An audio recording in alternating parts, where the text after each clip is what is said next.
to Middleborough High Summer School. My name is Maria Wirries, and it is a true honor to be here today with the one and only Mhss. Mhss is an Antonio Award nominee for her Instagram series, Living for Mhss, and the founder of the Next Generation Project. We're both in our gorge t-shirts today. And Mhss, I just want to dive right in and ask you about your journey starting both of those projects. Oh my gosh. Okay, so let's talking about Living for Mhss, because I started first. Okay, so it is very hard knowing that you are somebody and being such a big fish in an even bigger pond. So moving to New York City officially this past September was enthralling, was exciting. It was the best decision I've ever made in my life. But it was hard because I was a big fish from a small pond coming to a big fish to an even bigger pond. You know what I mean? And in this industry, in this system, we are made to always feel less than. We are made to go through this life with this idea that we need to be humble and we need to be lowly. And being humble is very important. However, you should not go through life not knowing your worth and not sharing your worth. And so going to New York City, being the star that I am, was very difficult for me navigating that because my level of control got a little smaller. The things that I had access to and the things that I had ability to was smaller. And it's interesting because even though that happened, I still prevailed because I was living for Mhss. Not just living for Mhss as in me, Mhss, living for Mhss as living for everything the world had for me, everything that God had in store for me, everything that I had in store for myself. I had to learn how to not live for my dreams, but make my dreams live for me. And so that's how Living for Mhss started, because I was like, you know what? I am not the only one who feels this way. I am not the only one who wants this information, this tea, and learn how to better navigate this world as a human being, as a creator, as an actress, as a Black woman, as a trans woman, as a fun person in this world, a human being that's considered to be a big personality, all these things that you could categorize me in. I wanted more. And I wanted more info and wanted more access. And I had the agency to do so. And when I started Living for Mhss at the beginning of this pandemic, I didn't know I did. I found agency and I took up space that I was deserving. And so that's how Living for Mhss happened. And I was like, well, let's do this. I'll interview the people I know and even people I don't know from my various communities. And we'll talk and we'll live for each other and we'll gather up this information and we'll share it amongst everybody. And that is the way we can uplift and franchise each other. Be sharing information and telling stories. Yes, yeah. absolutely. Yeah. Wow. Yeah. So that's how Living for Mhss came about. And I am very blessed, that it was Antonio nominated. And that just goes to show that, you do not have to have a contract to be somebody. A white man doesn't have to hand you a piece of paper or send you an email or watch you in a room for you to say, no, I'm somebody. And I will always be somebody because I'm a child of God and I am here. And I don't have anything else to do while being here. And why live somebody else's dream? Why not take up space that was made for you? Why not make space for you? There's too much in this world of people need to just deal with being uncomfortable. No. Yes. Yeah, absolutely. Yeah. Man, that is incredible. You just spoke some truth right there. You do not need a white man to hand you a piece of paper. Ooh, you don't. I want that on a t-shirt. Purr. So that's how Living for Mhss came about, and I'm very blessed that it's continuing to happening. I do it every Sundays. I try to do it every Sunday at noon or whenever I can do it. And it's hard because it's I want to make sure I'm spreading the wealth everywhere. But now that it's getting attention, I want to spread the wealth and grow higher with it, because the people that have reached those level of success and level of heights, I want to get their information and share it amongst, So like that's what I'm growing to do. That's what I want to do with it. And who knows where Living for Sis is gonna go, honey. I'm manifesting that I'm gonna have my own talk show. Yes. Please. So that's Living for Sis. The Next Generation project truly came out of a need for me, just like, I need to do something. I had, since the movement really kicked in, this time around, I was like, okay, well, we need to do something that's going to spread a message and something that people are going to want, people are going to buy. And so merchandise, I was like, that's correct. Because at first I was going to do, like, we need to have like a Broadway, community, Broadway Black Lives Matter, like, shirt that we could sell to amongst and spread the message and, align ourselves and stuff like that. And I did some research and I talked to a couple people and I learned that Broadway don't give a fuck about us. And I am not about to continue or spread clout for Broadway. I'm not about to help Broadway out because they don't help me out. They haven't done anything for me. You know what I mean? I've been on a Broadway stage, but that not by a contract. You know what I mean? So I haven't. So I was like, you know what? Let me not do that. So then, I had a lot of conversations with my sister Eva, my good friend Ian Stewart, and a lot of people just noticing a lot about, For the Girls and the Okra Project and Black Trans Travel Fund and the Marshall Institute and all these other great organizations that were, providing things for Black and brown trans folk and providing resources. And I was like, you know what? Like, why don't I make a t-shirt? Because me and my best friend Kaya, we were sitting down one day about to go to a protest, and I was like, Kaya, I want to hold a poster up, and I want to say Black Trans Lives Matter. And personally, I've never really told anybody this part. Like, I wanted to be very careful with how I did it because I am a Black trans woman, and this is sad and this sucks, and I'm growing. But like, I was like, okay, I have to be careful going to these protests and holding up this sign because I'm literally pointing, like, like how the Sims, when they have the green thing on top of their head, like I'm literally being like, this is a Black trans body. And I'm putting myself out there in a way that is great and I'm being visible, but also I am making myself available to harm. And every day, me going on a run this morning was making myself available to harm because people don't understand that I cannot live in fear and I will not live in fear. So I was like, how can we do this in a way that is like for both movements and showing intersectionality, but not like outward? And that sucks because I have since learned that, you know what, we need to be outward. But 3 months ago, I was a different person and I was scared and I had every right to be. And so I was like, okay, let's do Black Lives Matter and let's do it in the colors of the trans flag. So we did that shit, we did that. And I was like, okay, that's cute, like it works. We went to the movement and we went to the protest that day, crazy things happened. Something was happening like the police and like this big gunshot went off. And so like we all had to we literally ran for our lives. And then we dropped the poster because like there's nothing else we could do. Then all of a sudden this other guy had it. This other guy like had it in the crowd. And I was like, I asked for him to give it back and he did not, but oh well. But like he was just this Black man, that, was, and he just had my sign and I was like, all right, well, the baton got passed on to you. And that message is there. And even if everybody doesn't understand the color, somebody will. And somebody will see it and so on and so forth. So I was like, let's make shirts.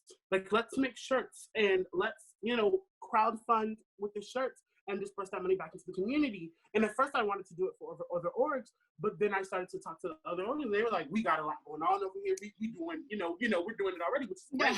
And so I was like, well, how can I make this work for things that I want to do for the community? Because I have been auditioning for trans roles, and before I left, I was about to do a TV show and be involved in that community and be on screen and immortalized as a Black trans woman. And I was like, well, I can't keep doing this if I'm not doing anything for this community, because this community cannot be giving to me and I cannot be giving back to it. You know what I mean? Like that is not what we're doing here. We don't need to stand on communities that we're not uplifting. So I was like, oh, okay, this is my moment. This is my time to like really give back to this community that has really given back to me, because I'm capitalizing off of my transness in a way. You know what I mean? Just like a lot of people are, because it's just like how we can capitalize off our Blackness, a lot of the time. So that's what I was like, I have to give back.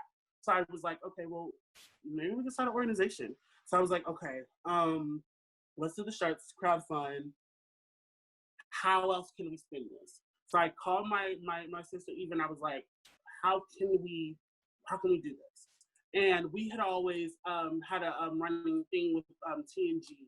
And so we were like, hey, let's call it the Next Generation Project, let's crowdfund and create resources. And at first, for me, it was like, well, I'm trying to find a way because I see what everybody else is doing and we want to set ourselves apart. So like we can all work together rather than, two people doing the same thing. You know what I mean? Yeah. So I was like, okay, how can we do that? Because I was like, so I want to provide like something like non-essential resources. And Eva was like, well, no, like all resources, especially for like mental health and stuff, like are essential because like through my transition in my journey, like I was transitioning and I'm still transitioning, living in New York City. So like I was like broke, like trying to find and understand my identity and find my inner self. And, I went to Forever 21 every day and I bought a fit and kept the tag on. I went and did, whatever stuff I was around people with. I went to a Broadway show. I did what I needed to do. And I had to take it back because I could not afford it. And that was my struggle. And that was my journey. I had to go to Sephora and do the same thing and put the eyeshadow on and take it back. Couldn't afford it. But I had to live my truth. I had to live my identity. And if somebody wants to say I'm bad for that, I don't care. We all have to do what we need to do. That's right.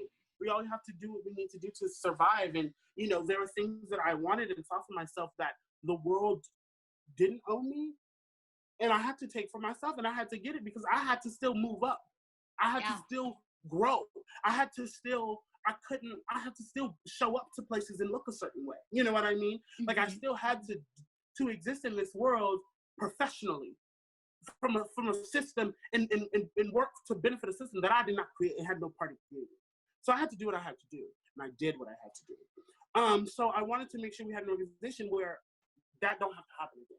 Because I know I'm not the only one. Anybody who's watched Pose, anybody has watched Paris is Burning, like the things that we as Black people have to do, the things that we Black and brown trans people and non-binary people have to do to get by in this world, because it's not for us, So it's very unjust. So I was like, we need to provide some type of way. So she was like, okay, well, why don't we do self-care and mental health resources? It was perfect. And so it is, and so it is written, and so it is done. And now we are booming, and I'm very happy to be doing this work. Today is a TNG Tuesday. I'm gonna go and post that. I'm gonna go and do these t-shirts by myself real quick. Because it's me and my friend Odette who's here locally and Deontay who's here locally, and then everybody else is in New York. So like the t-shirts are really just like, really, we have a very small team doing it. So, we have volunteers and stuff, but it's just really difficult. But we're making it work, because that's what we set out to do, So I'm really happy and blessed to be doing the work. And, Lyndon and Miranda posted about us and we got 1,000 orders in 2 days. Like it was crazy. Yeah. That is all so amazing. I just think your ability to own your platform and yourself while also lifting other people up has been so inspiring to me. Thank you for that incredible answer. I think one of the other questions that I had was, because Broadway has been so exclusionary to people like you, to people like me, I'm curious, like if you could star in a show, like anywhere on TV, I guess Broadway, anywhere, what would the show be about? What would you want to be the star in a show about? I have a vision of me in this show on Broadway, and it's like almost Grease lookalike, you know what I mean? Very like high school or like, like just like in the like 50s and 60s, a revisionary story of this Black trans woman existing in spaces and having a love story and dealing with men banging at her door and navigating truth and lies and love. And I have this vision of me with bangs and glasses and my titties perched up, and me singing an 11 o'clock number, and me just telling my story and being my fully realized self, me walking in my purpose and living my truth and sharing the only story that not the only story that I can, but the only story I know best. Yeah. And what I see is an audience diverse, and an audience conscious of the world that is outside of that theater. Telling my story and people are looking at me and eyes wide open and mouth agape and proud of all that is on that stage and the story that is being told. Because that's why we tell the stories that we do. Because we want to inform and educate and offer and enlighten and enjoy, you know? So that, I just see myself fully realized on a Broadway stage, you know, and I see myself comfortable in a Broadway stage. I see myself comfortable in the cast. I see myself understood. I see myself not having to break my back to be on a Broadway stage. I see myself existing just like my white counterparts, just like anybody else, not having to do anything extra, but just telling my story and using the vocal part that God gave me and the beautiful voice that God gave me and the body and the vessel that God gave me to tell my story, and use every acting ability and every musicality ability and every single inch of whatever dance ability I have to tell this story and really give myself, because that's what I want to do. I want to tell stories. I want to create content. I want to franchise Black trans films. I want to be big because I am. You know what I mean? And in Hairspray they say you gotta think big to be big. You know? Yeah. And that's something I've always done. And so if I saw myself on a Broadway stage, it would definitely be fully realized and happy. And I can go to the stage door and take pictures and sign programs and talk and every week take $200 out of my paycheck and say, I have 3 tickets for the show this week. Who's gonna claim them? These are for Black and brown people who want me to see the show every week. You know, have this agency and access that I can be like, I want to find a way to get every school in New York City to see this show and this story and see this Black trans woman living her life in a leading role. You know, I want to win the Tony and show that it is possible for everybody. I want Black people to see that their dreams are real and that we can exist in spaces simple and we can exist in spaces nuanced and we can just be, because we are old now. Whew. Yeah. Wow. Yeah. Okay. Well, y'all heard it here first. Someone go out here and write this show today. I will be in the front row. Oh my God. Wow. Right. And it's already being written, honey. That's right. Our offering on August 23rd at 7 p.m. Come see it. I will be there. Say that one more time so everybody knows what to look out for. Our offering is a show that I have created, produced, and directed, and am starring in with a whole group of amazing artists and amazing people. I teamed up with 2 writers, Gage and Antonio, and we have written something very beautiful. And this is just the first incarnation of it. We're doing it at a hybrid of Zoom and video recording technologies, and it's going to be very beautiful. It's going to be very cool. There's going to be a lot of music involved. We got some amazing singers in the show. Somebody that I admire so much, and I think is one of the greatest voices of this generation, Jalen Josie. And I'm so proud to be, working with her. There's so many other people that, I am just so blessed to be working with. All of my friends, people that mean so much to me. One of my closest friends, Anthony Medina, who has been there for me from jump in this professional realm of theater, and so many other people who I'm really excited to be working with and doing this with. So August 23rd, get your early access tickets at wearetng.org/our offering. Also check out, Next Generation Project at www.wearetng.org and everything. But come see our offering and follow me at You Can Call Me Sis, because there's so much more to come. Oh my gosh. Thank you so much for truly, I could talk to you all day. Your light is so inspiring and infectious. It has just been such an honor to talk to you today. Yes. And follow all of your social media. Yes. Everyone who is watching, there is just so much to come. I'm so excited to be experiencing it. And another thing I want to say is, it's cool, for people to, because there was a year ago, when David Hansen National Tour Cast got announced, and I was like, oh my gosh, proud of her, look at her, stuff like that. And there was once a world where I knew you and you didn't know me, and now we know each other. Now we're sitting here talking to each other, and that's so important. It means so much, and I just want to say, it's very, I think I want to make sure people know that, like, I am very blessed that I am being heard now.